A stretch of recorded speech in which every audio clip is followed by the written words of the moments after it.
Hi, I'm Sylvia. She whispered it so softly I almost missed it. Mommy, if I sit down, my private part will hurt. And at that family dinner, they rolled their eyes and called her dramatic. But I saw how she flinched when anyone brushed her shoulder, how she slept in sneakers like she was ready to run. They thought blood ties could bury the truth. Then I found her drawing, and my hands shook so hard I nearly dropped the phone dialing 911. What happened next tore open everything I believed about family. Before we dive in, what time are you listening?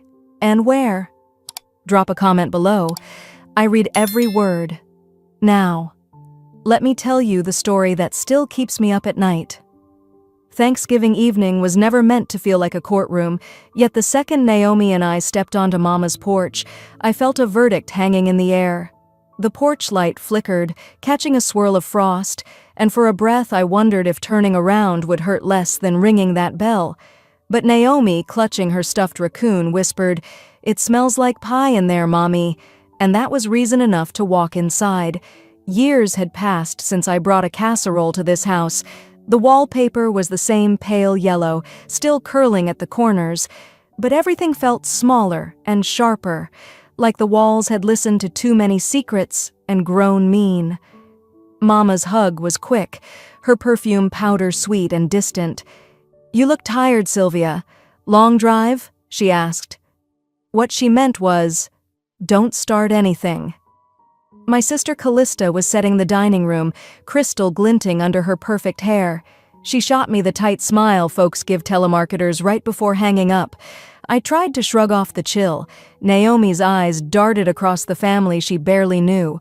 Uncle Marcus laughing too loudly, Grandma Vera reminding everyone where to sit, Cousin June chasing gravy boats. Naomi squeezed my fingers, unspoken code for stay close. We gathered around the long cedar table, the same one Daddy sanded by hand before he passed. A century of blessings had been spoken over that wood, but tonight the grain looked bruised. Naomi was told to join the two younger cousins at the far end. She hesitated, twisting the hem of her sweater. I nudged her chair out, but she leaned toward me instead. "What's wrong, baby?" Her voice came out thinner than a breath. "Mommy, if I sit down, my private part will hurt." The sentence was too delicate for the room. It shattered anyway. Time slowed, sounds warped. My fork slipped, clanged against the plate. Marcus barked a short laugh. "Drama runs in that side of the family," he said, waving a buttery roll like a gavel. Mama cleared her throat. "Naomi, manners. Sit up straight. Sylvia, she needs firmer boundaries." Everyone resumed passing dishes, pretending a 6-year-old hadn't just dropped a grenade at the table. I knelt beside Naomi, my palms suddenly damp. "Sweetheart, does something hurt right now?" She nodded, tears glassy but silent. My pulse rattled in my ears. "We're going to the bathroom, okay?" I murmured. Nobody offered help. Plates clinked. Someone blessed the cranberry sauce. I guided Naomi down the hallway, feeling every stair prick my back like tacks. Behind the locked door, the smell of lavender soap failed to mask my fear. Naomi flinched when I helped her step out of her tights. There, along the crease of tender skin, I saw redness no child earns on a playground. A metallic taste filled my mouth. I'd spent 2 years volunteering at a women's shelter. I knew this color, this flinch. Knowing didn't make it easier when it was my own child.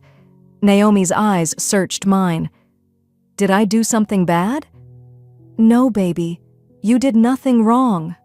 I pulled her close, counting her breaths until mine steadied. Back in the hallway, I met Mama's glare. "Is this necessary?" she hissed. "Dinner's getting cold." "Naomi isn't well. We're stepping out," I said, voice too calm even for me. Callista rolled her eyes so hard I worried they'd stick. Marcus smirked and sipped his wine. I tucked Naomi into the guest room, handing her the raccoon. "Squeeze him if you get scared. I'll be right outside." She nodded, cheeks blazing with shame a child shouldn't own. The night air bit as I stepped onto the porch. My hand shook dialing, but I forced myself not to cry. Dispatchers need clarity, not tears. When the operator answered, words tasted like rust. "Please send someone," I managed, staring at the golden rectangle of dining room light where my family laughed without us. "I think something's been happening to my daughter." My plea to the dispatcher still rang in my ears when the rumble of engines broke the quiet street. Blue strobes bounced off Mama's shutters like restless fireflies. I stood on the porch gripping my elbows, coatless against the November chill, refusing to step back inside until help crossed that threshold. The first cruiser eased to the curb, followed by an ambulance. 2 officers climbed the steps, hats in hand, scanning the house as though danger might leap from the rose bushes. A female EMT hoisted a red bag over her shoulder and met my gaze. I nodded toward the door. She understood without words. Mama yanked it open before anyone could knock. Her eyebrows shot up. "Did someone pass out? Sylvia, what have you done?" I could barely muster a whisper. "My daughter needs a medical exam. She's in the guest room." Mama's mouth twitched, caught between confusion and irritation, but she stepped aside. The smell of turkey and sage slapped us all as we filed in. The living room erupted the moment uniforms appeared. Callista hurried over, heels clicking on hardwood. "You're making a scene!" she hissed, jaw so tight it trembled. Behind her, Marcus shook his head like a disappointed coach. "See what happens when unstable people become parents?" he muttered to no one in particular. I stared straight through him, refusing to let the insult land. The EMT knelt beside Naomi, who sat cross-legged on the bed hugging her raccoon. She spoke softly, asked permission to check. Naomi bit her lip, nodded. They disappeared into the adjoining bathroom while an officer waited outside, arms folded. In the hall, relatives formed a half circle, peppering me with questions. Is she sick? Did she fall? Is this about her acting up at supper? I answered none. My eyes stayed on that narrow door, willing it to open, dreading it would. Minutes lengthened. The bedroom clock ticked so loud it felt accusatory. At last the EMT emerged, face drained of color. She motioned me toward the kitchen away from the crowd. Her voice was barely more than breath. She confirmed there's been touching, repeatedly. She glanced over her shoulder. Your daughter named someone. My knees threatened to fold, but I braced against the counter. Who? A pause. Your brother-in-law. The world tilted, then righted itself into a colder version. Rage flashed so hot my vision pinpricked. I inhaled until my ribs hurt, forced myself to stay upright. Thank you, I managed. Please stay with her. When the officers turned toward Marcus, chaos bloomed. Mama stepped between them. This is ridiculous. Marcus would never. Callista clawed at my sleeve. You're tearing this family apart. Marcus put on his best wounded expression. I didn't do anything. The kid's confused. The tallest officer remained calm, reading rights over the commotion. Cuffs clicked, metal against bone, an unforgiving sound. Grandma Vera covered her mouth, eyes wide. Cousin June started crying. Through it all, Naomi peeked from the bedroom door, cheeks blotched pink. I hurried to her, kneeling so we were level. You did the right thing, I murmured, brushing a strand of hair from her forehead. Mommy believes you. You're safe now. Her fingers curled into my palm. I was scared to tell. I know, I said, swallowing the lump in my throat. But you're not alone anymore. Marcus was guided down the hallway, wrists bound. As the door opened, cold air whooshed in, scattering the smell of Thanksgiving. He shot me a final glare, part threat, part plea, before the officers led him into the flashing night. Mama followed to the jam, hand gripping the frame. She didn't look at her son-in-law. She stared at me. Voice low, each word chipped from ice. I'll never forgive you for this. Mama's promise of everlasting resentment was still echoing behind the storm door when the patrol car rolled away. I didn't answer her glare. I focused on buckling Naomi into the back seat of the ambulance for the short ride to the children's hospital. An EMT handed me a pamphlet on traumatic response, but the paper trembled so badly in my grasp, the words blurred. By the time I gave a statement at the precinct and returned to our duplex, dawn had salted the sky. 7 days have limped past since that night. No one from the family has called, texted, or even clicked a sad emoji on my social media post explaining Naomi's absence from school. Mama's number shows up as blocked when I dial. Callista's voicemail is full. Pastor Jenkins left a single syrupy message about letting grace do its work, then suggested I stop attending women's group until the dust settled. Dust, as though my daughter's pain were just a film to wipe from a shelf. Inside our little rental, the silence isn't peaceful, it paces. The refrigerator hum buzzes louder, floors creak more often. Some mornings I find myself checking locks twice, then again before waking Naomi for school. She still crawls into my bed at night, fingers hooking my sleeve as though I might slip away. When I ask whether she dreams, she only shrugs. On Tuesday, she sat cross-legged at the kitchen table, eyeing the wooden chair like a dog eyes a trap. "Is it okay to sit now?" she whispered. I forced a smile. "Yes, sweetheart. Here, I'll put a pillow." She perched like a sparrow, shoulders stiff, and devoured her cereal without looking up. Wednesday, halfway through paperwork at my office, the phone rang. Caller ID read, Harmony Elementary. My pulse hiccuped. "Ms. Duncan, this is Mrs. Vera, Naomi's teacher. Nothing urgent. She's fine, but I'd appreciate if you could come in this afternoon." Her voice carried an undercurrent, the tone professionals use when they're afraid of scaring you. It's about a drawing Naomi made during center time. I believe it relates to what happened. The rest of the workday dragged like wet denim. At 3:30, I parked outside the school, lungs too tight for October air. Walking the corridor, I passed tack boards covered in stick turkeys, and I'm thankful for lists. Normal childhood. For a sliver of a second, I envied those parents whose biggest fear was gluten in the cafeteria.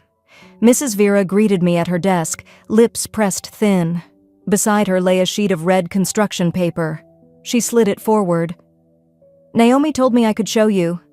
Crayon strokes carved a chair, my mother's antique dining chair, but Naomi had drawn spikes jutting from the seat, crimson lines dripping down. Above it, a stick girl sobbed enormous blue tears. Off to the side loomed a dark scribble with teeth. My throat shrank. She said this is Grandma's chair?" "Exact words," Mrs. Vera murmured, "and that it hurt." She folded her hands. "I'm mandated to report. The counselor has already phoned Child Protective Services." Guilt slammed me so hard I gripped the edge of the desk. How many Thanksgiving dinners had I praised Naomi for sitting nicely while that cursed chair branded itself into her memory?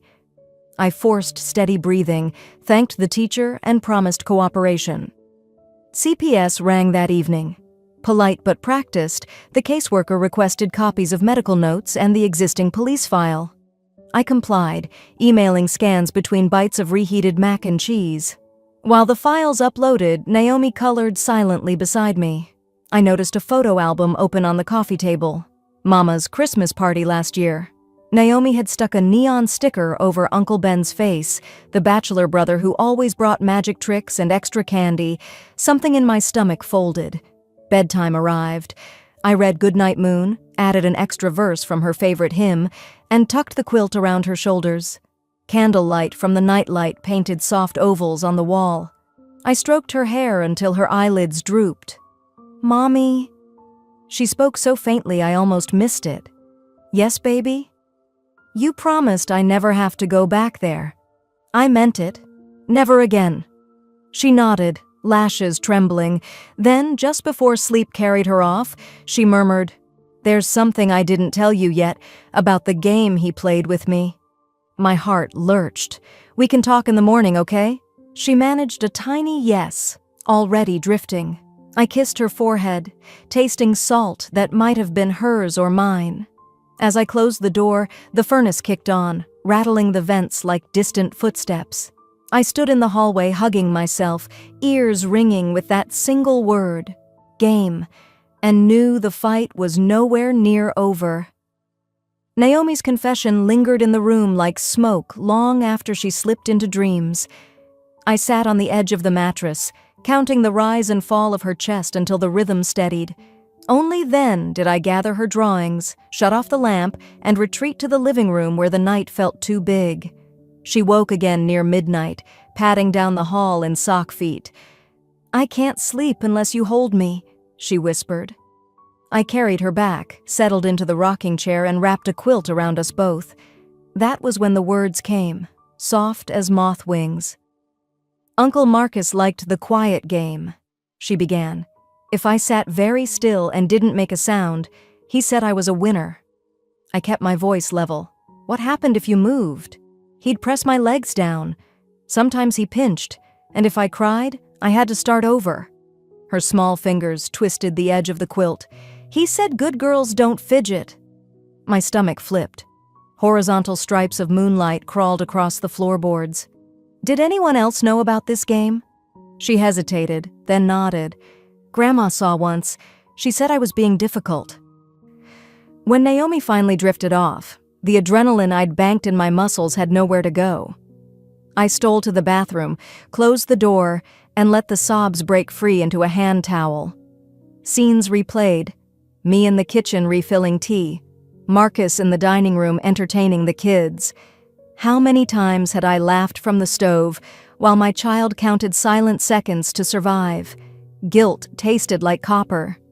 Dawn found me at the table drafting notes for the caseworker. At 8 sharp, I called her direct line. My voice shook only once. "Naomi disclosed additional abuse last night, details and frequency." On the other end, Julie's tone sharpened. "We'll schedule a forensic interview this afternoon. Can you have her at Riverstone Advocacy by 2? She paused. "Given the escalation, we may arrange emergency protective measures for both of you." I thanked her, hung up, and exhaled through clenched teeth. The battle line had moved closer. Riverstone was a renovated ranch house painted calming teal. Toys lined the waiting room, but Naomi ignored them, choosing instead to braid and unbraid her raccoon's tail. Through a one-way mirror, I watched the interview begin. The therapist introduced herself, offered a juice box, then asked about games Naomi played with family. My daughter's voice floated through speakers, clear, matter-of-fact, heartbreakingly polite. She described the red chair, the spikes she imagined after it hurt her, the rule of silence. "Marcus said if I told, Mommy would get taken away," she explained, as though reciting spelling words. Each sentence drove a nail. At one point, she lifted her dress hem to show faint bruises the ER had missed. The therapist's eyes shone, yet she maintained a steady murmur of reassurance. 40 minutes later, the session ended.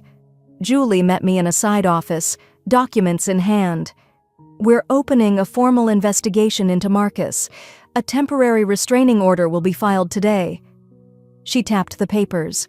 "Naomi qualifies for trauma-focused counseling. You'll receive a schedule." Gratitude and dread tangled inside me.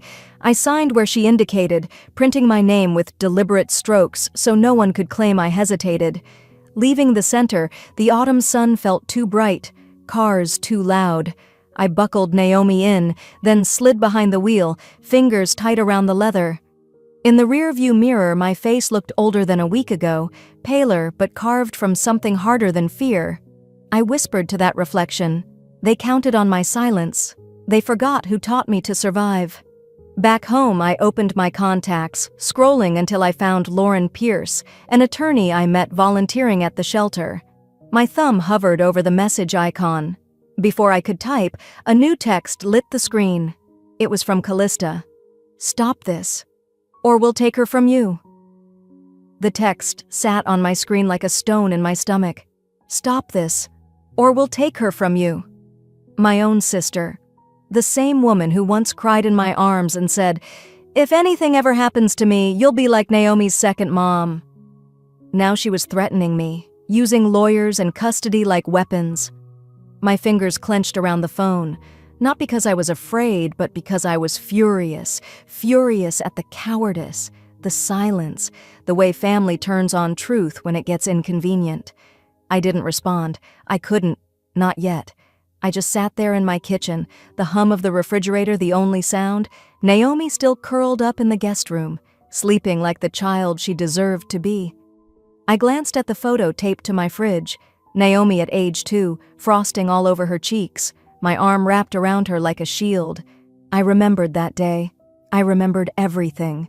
And I remembered the beginning. The day Naomi was born, I was there. I had rushed to the hospital straight from work, still in scrubs and sneakers. My sister was exhausted, drugged and pale, barely able to keep her eyes open. I had held Naomi first, tiny, pink, a soft wail escaping those brand new lungs. My sister had reached out and touched my arm. "She's yours too," she murmured. "Promise me. If I ever lose myself, you'll be her anchor." I promised. God help me, I meant it. That promise echoed in my head as I sat in the car outside Ana Ramirez's law office the next morning. Ana and I hadn't spoken in years, but she'd been my college roommate, and she had a reputation for fighting like hell when it mattered. I texted her the night before. By morning, she had cleared a slot for me. Inside, Ana didn't waste time on small talk. She offered coffee, which I declined, then sat across from me in a quiet, clean office lined with casebooks and framed degrees. "Tell me everything," she said. I did.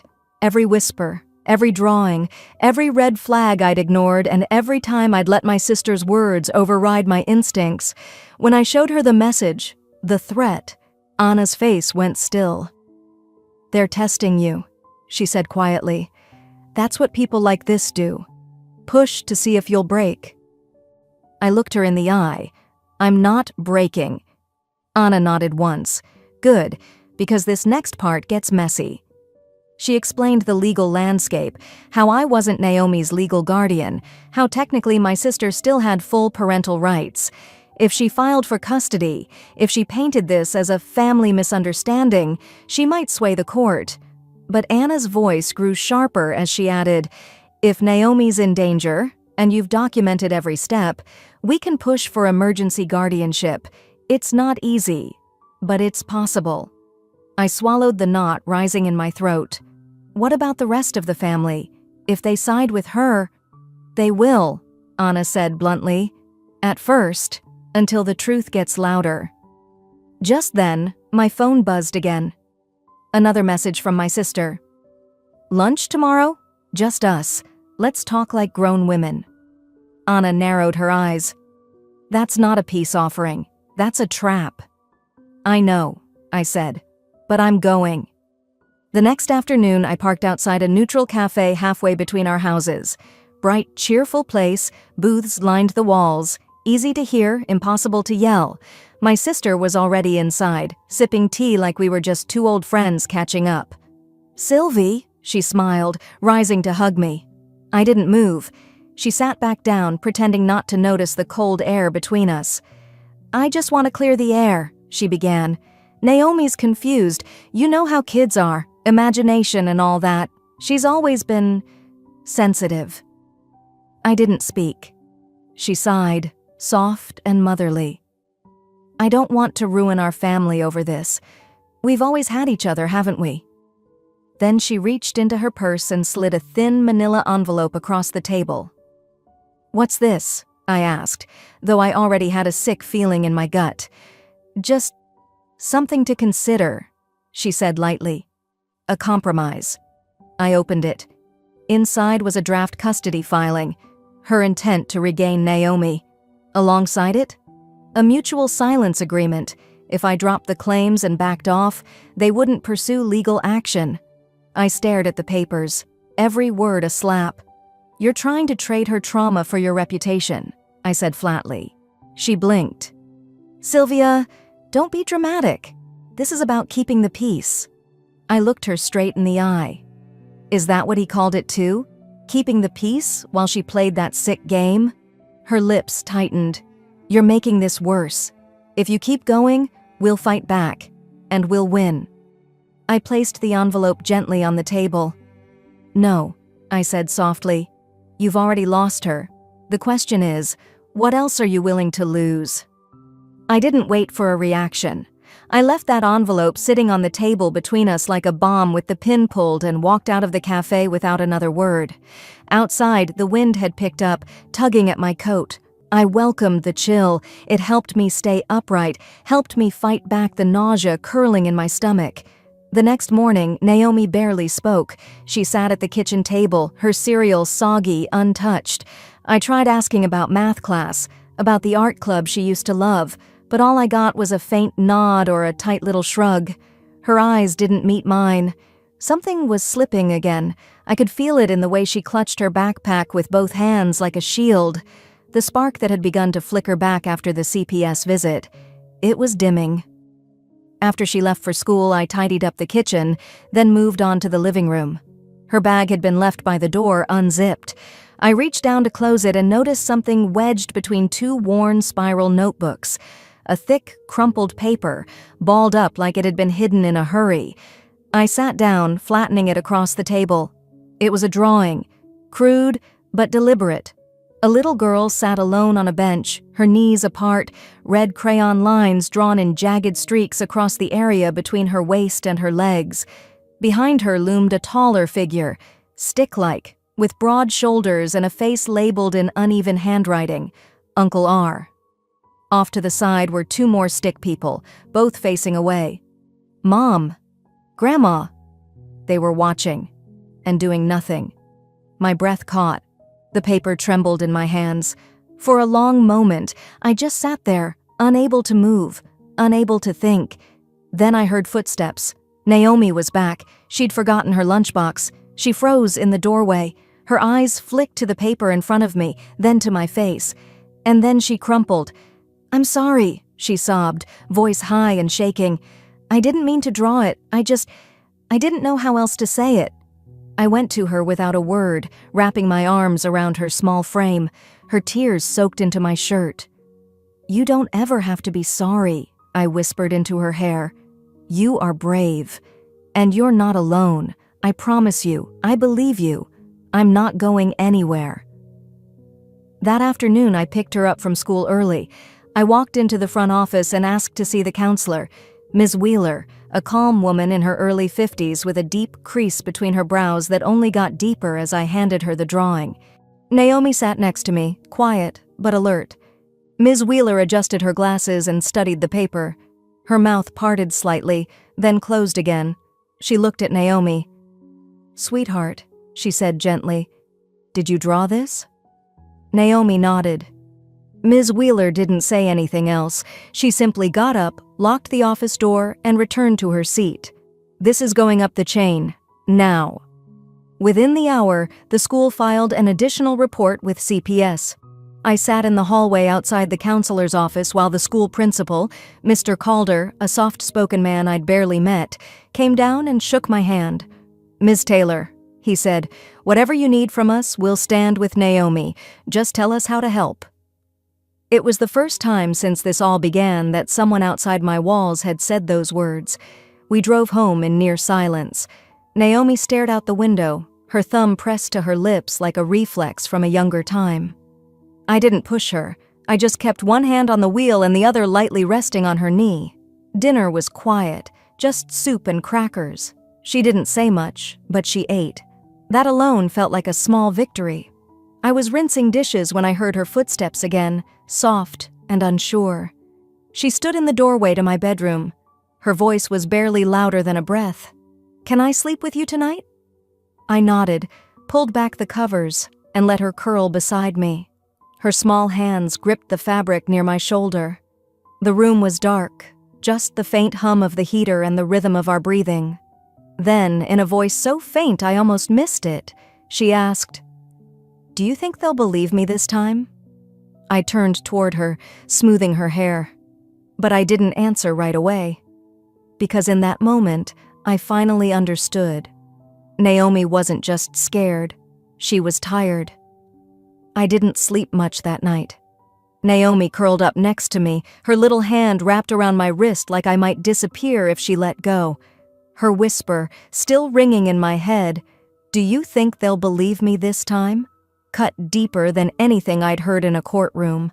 I lay awake long after her breathing slowed, staring at the ceiling, wondering how many nights she had spent like this before she finally spoke. The next morning, I was in the kitchen making eggs when my phone vibrated on the counter. "Ms. Green?" It was the school counselor's voice, low, careful. "I think you need to come in. Naomi left her school tablet in the reading nook yesterday, and when I opened it to charge it, there was a recording. It sounds like it started by accident, or maybe not. Either way, I think you'll want to hear it." She didn't elaborate. She didn't have to. My chest clenched. I told her I'd be there in 20.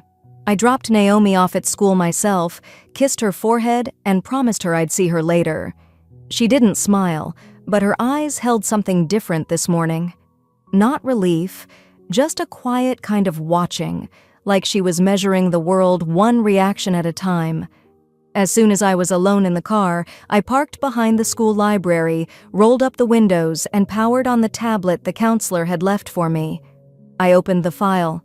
For the first few seconds, there was only faint static, the sound of sheets shifting, distant footsteps. Then came the voices. "I told you," a woman said, sharp, tired. "Don't let her say too much at school." Another voice followed, older, clipped, and colder. "She needs to learn. If she keeps flapping her mouth about that man, he'll end up in jail. And then we all lose." I knew those voices. Naomi's mother, her grandmother. I didn't even realize I'd gripped the steering wheel until I felt the ache in my knuckles.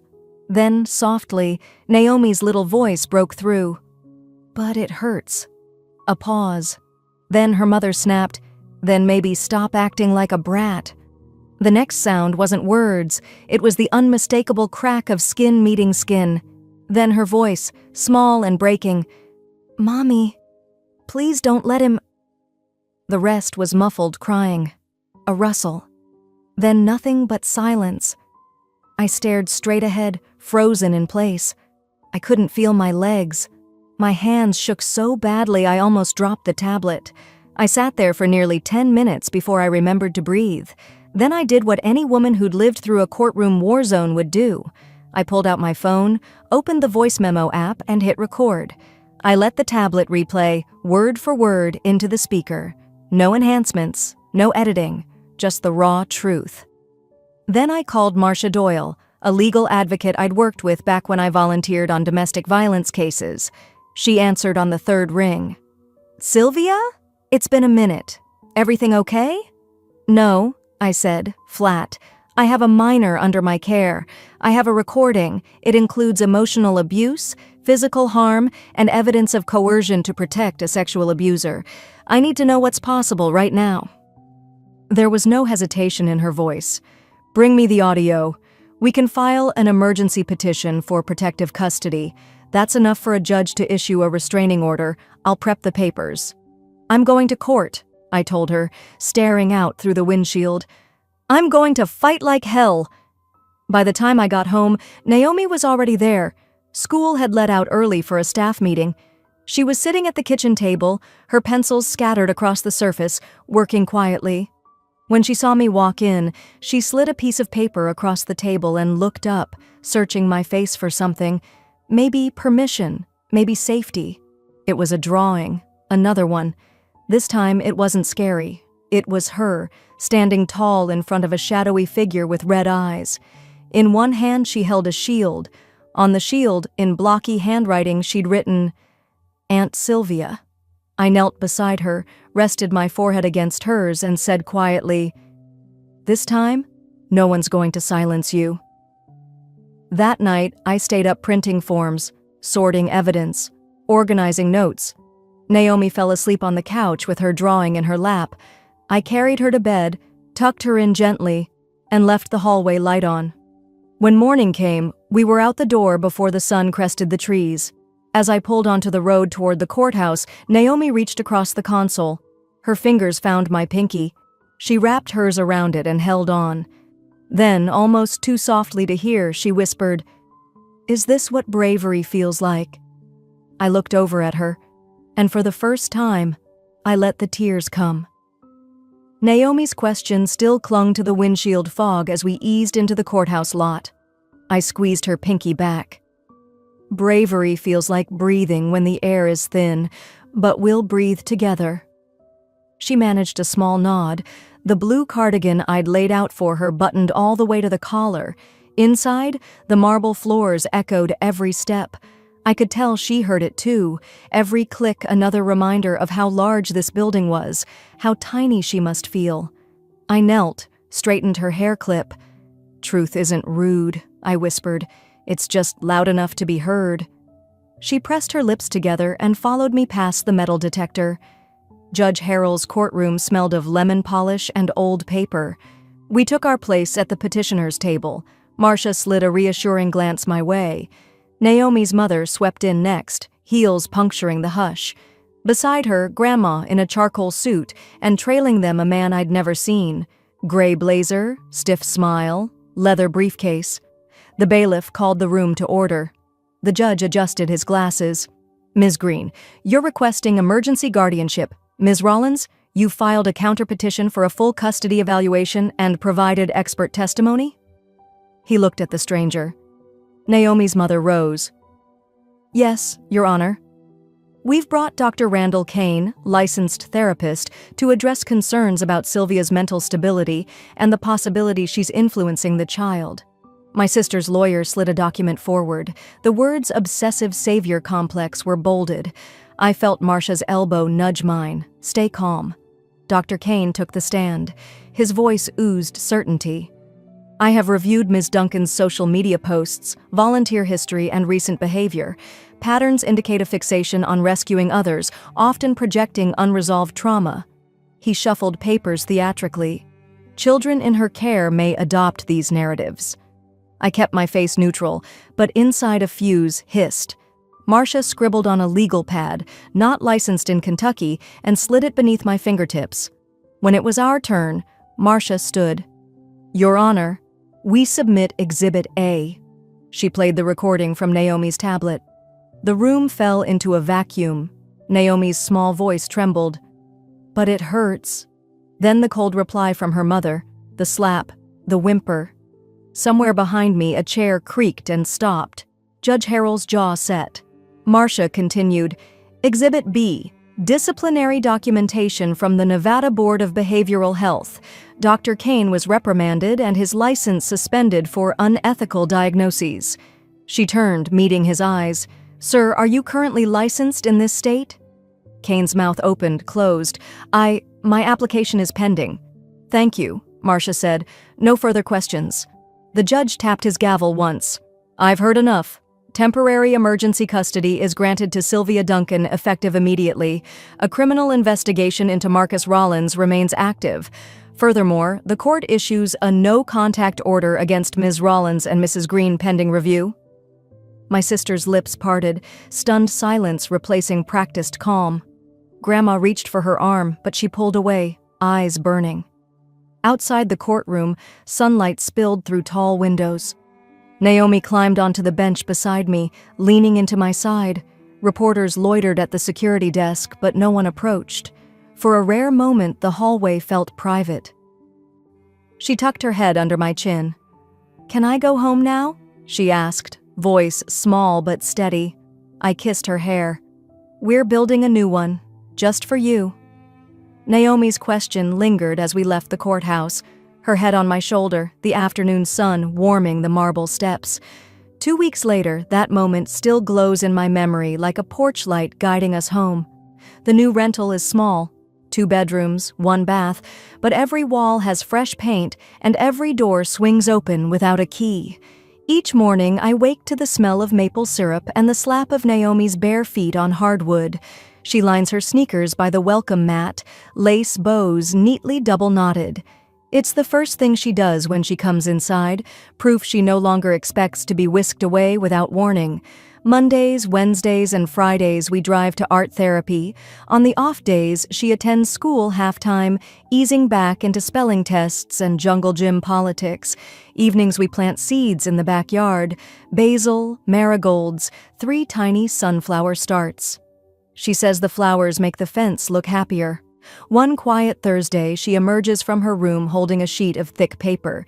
Numbers scrawl across the top, 1, 2, 3, 4, like a list. Beside each number is a stick figure. The first is me, hair scribbled in brown loops. The second is her, smiling. The third is Grandpa, gray curls, guitar in hand.